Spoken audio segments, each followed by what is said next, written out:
اگر کوئی fresh graduate ہے یا کوئی مطلب جونیئر انجینئر ہے تو what should they do at the interview stage to make sure کہ وہ غلط کمپنی میں نہ چلے جائیں, وہ غلط اسمال کمپنی میں نہ چلے جائیں؟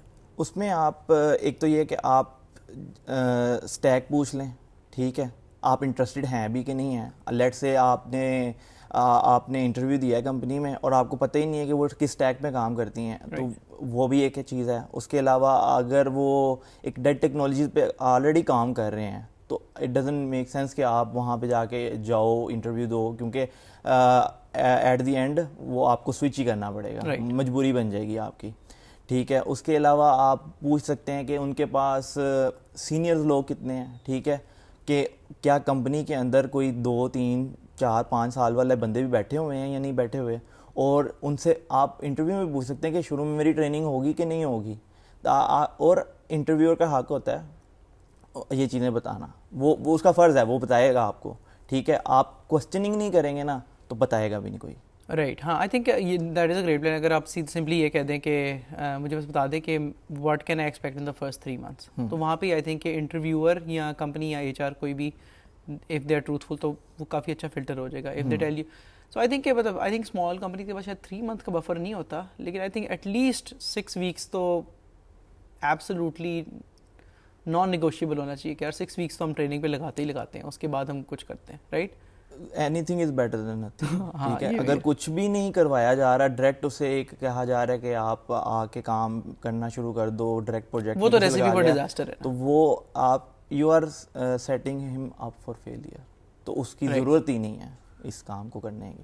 Right. So red flag for anybody who's listening. So I think small companies میں definitely یہ red flag ہو سکتا ہے کہ یار just ask them کہ میرے پہلے 3 مہینے میں میرے سے کیا ایکسپیکٹیشن ہے. If the answer is کہ یار ہم آپ کو 2 ہفتے میں ٹرین کریں گے, اس کے بعد آپ نے پروجیکٹس میں کنٹریبیوٹ کرنا شروع کر دیں گے, I think that is most probably a wrong answer, right? اچھا, ایک اور میرے ذہن میں جو ریڈ فلیگ آ رہا ہے نا فار اسمال کمپنیز وہ یہ ہے کہ اگر وہ کمپنی پچھلے 2 سال سے اسمال کمپنی ہی ہے نا, تو میرے خیال سے یہ بھی کائنڈ آف ایک ریڈ فلیگ ہے. واٹ وڈ یو سے ٹو دیٹ کہ مطلب اگر وہ لیٹس سے اچھا ہم اسمال کمپنی کو ڈیفائن بھی کر لیتے ہیں, right. I think any company less than 25 people is a small company. Would you say that?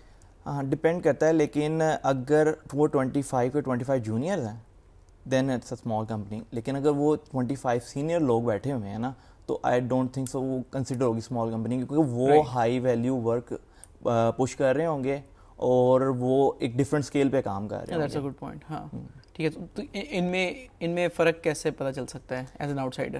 LinkedIn سے. لنکڈن آپ کو جو بھی لوگ ہائر ہوتے ہیں نا, یا تو ایچ آر آپ کو کہہ دیتا ہے کہ آپ لنکڈن پہ لگا دو, یا آپ خود ہی لگا دیتے ہو. اکثر لوگوں کو ہوتا ہے شوق اپنی جاب سوئچ کرنے پہ لگاتے ہیں, تو وہ لنکڈن پہ آپ جب سرچ کرتے ہیں نا کمپنی کے بارے میں, فوراً سے آپ کو پتہ چل جاتا ہے یہاں پہ کون کون لوگ کام کرتے ہیں. آپ ان کو ریچ آؤٹ کر سکتے ہیں, آپ انٹرویو سے پہلے ریچ آؤٹ کر سکتے ہیں. ہاں, ویسے پروفائل دیکھ سکتے ہیں, ان پہ نمبر آف ایکسپیرینس بھی آ جائے گا, ایئرز آف ایکسپیرینس آ جائے گا, ٹیکنالوجی اسٹیک بھی آ جائے گا, اور کیا کیا پوزیشنز ہیں ادھر, سینئرس کتنے ہیں, جونیئرس کتنے ہیں, وہ بھی پتہ چل جائے گا آپ کو. Right, very good point.